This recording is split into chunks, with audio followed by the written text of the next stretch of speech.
خود غرضی اور خود پسندی، اس کے تحت لوگوں کے ساتھ ساتھ بے انصافی، یہ سب خود غرضی کے پیچھے پیچھے آ جاتی ہیں۔ دوسروں کو کچھ بھی نقصان ہو لیکن میری بڑائی ہو جائے، یہ خود غرضی ہے۔ اور اخلاق کے بالمقابل ایک چیز ہے، اخلاق کی بنیاد ہمیشہ یہ ہے کہ ہم اپنی غرض کو چھوڑ کر، اسے بھول کر دوسرے کی بھلائی چاہیں، یہی اخلاق ہے۔ جیسے مہمان کے ساتھ اخلاق ہے کہ انہیں اچھی جگہ بٹھائیں، اچھا کھانا کھلائیں اور آرام پہنچائیں، یہ سب بے غرضی ہے، اس کو اخلاق کہتے ہیں۔ خود غرضی کا تقاضا یہ ہے کہ سب سے اچھا ہم خود کھائیں اور مہمان کو اس سے کم دیں، اچھی جگہ ہم رہیں اور آرام سے ہم ہی رہیں۔ اخلاق میں ہمیشہ ایک قربانی یعنی نفس کی قربانی، یہی اخلاق ہے۔ ایک قسم کی خدمت کا جذبہ ہے، کیونکہ ہم اللہ کے بندے ہیں اور وہ اللہ کے بندے ہیں، لہذا ہم اور وہ برابر ہیں، لیکن اللہ تعالی نے حکم دیا ہے کہ تم خدمت کرو۔ سورۃ ماعون میں بہت صاف بیان کیا گیا ہے کہ اخلاق اگر کسی کے پاس نہیں ہے تو اس کے پاس دین بھی نہیں ہے۔ ارائیت الذی یکذب بالدین اس طریقے سے شروع ہوتا ہے کہ تم نہیں دیکھتے ہو وہ شخص جو دین سے انکار کرتا ہے وہ کون ہے۔ وذالک الذی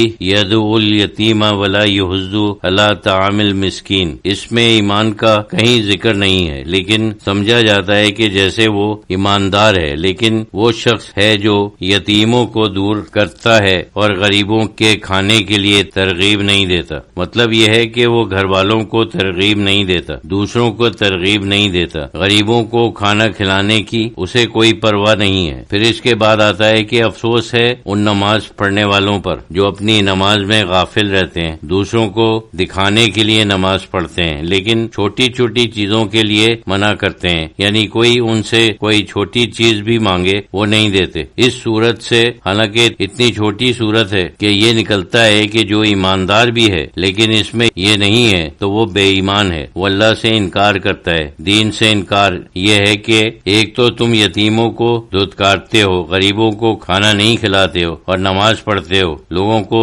چھوٹی چیز دینے کے لیے تیار نہیں ہو۔ اس میں یہ بتایا گیا ہے کہ یہ تو ایک قسم کی ریائی نماز ہے، یعنی اس سے یہ نتیجہ نکالا جا سکتا ہے کہ جو شخص نماز پڑھتا ہے لیکن لوگوں کے ساتھ خوش اخلاقی سے پیش نہیں آتا، انہیں کچھ دینے کے لیے تیار نہیں ہے، اتنا خود غرض ہے، کوئی معمولی سی چیز مانگے تو بھی دینے کو تیار نہیں ہے، تو اس کی نماز ریائی ہے۔ یہ تو صاف ہے، کیونکہ الذین ھم یراؤن ویمنعون الماعون جو دکھانے کے لیے نماز پڑھتے ہیں اور چھوٹی چیزوں سے لوگوں کو منع کرتے ہیں، یہ دونوں چیزیں ضروری ہیں۔ اس سے ہم یہ نتیجہ نکال سکتے ہیں کہ جو شخص چھوٹی چیز دینے کے لیے تیار نہیں ہے اس کی نماز ریائی ہے، اس کی نماز نہیں ہوئی۔ اخلاق کے مطابق بات قابل غور ہے، جہاں مسلمان ذلیل ہوتا ہے ہمیشہ اخلاق ہی کی وجہ سے ہوتا ہے، کبھی ایمان کی وجہ سے ذلیل نہیں ہوتا۔ اس کا ایمان ایسا ہے کہ کوئی اسے ذلت یا حقارت کی نظر سے دیکھ ہی نہیں سکتا، وہ توحید ہے۔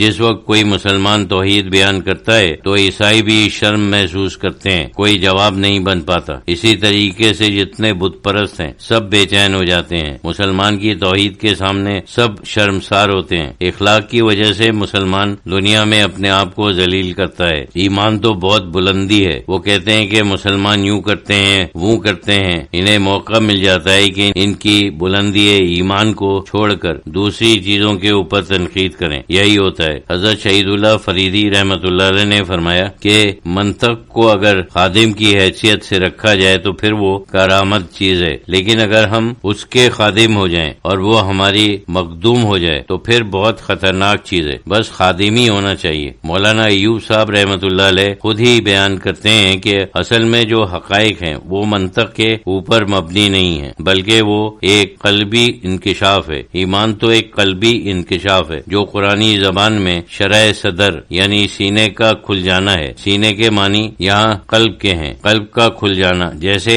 بند کمرہ ہے جس کے اوپر چک پڑی ہوئی ہے، اس میں دھوپ نہیں آتی، ایک دم چک ہٹ جائے اور کھڑکی کھل جائے تو روشنی آ جائے۔ ایمان بس یہ ہے، یہ کوئی منطقی عمل نہیں ہے، یہ روشنی ہے جو داخل ہوتی ہے۔ صرف اسے بیان کرنے کے لیے اور اس کی تفصیلات بیان کرنے کے لیے ہم منطق کو ہم صرف ایک خادم یا ایک آلے کے طور پر استعمال کرتے ہیں، لیکن ان نتائج تک ہم منطق سے نہیں پہنچ سکتے، صرف بیان کرنے کے لیے اس کی کچھ مدد دیتے ہیں تاکہ لوگوں کی عقل میں یہ بات آ جائے، ورنہ یہ چیز منطقی نہیں ہے۔ آج کل جتنے فلسفی ہیں وہ اس نتیجے پر پہنچے ہیں، یہ بالکل محمل نتیجہ ہے، کوئی یقینی علم ہو ہی نہیں سکتا۔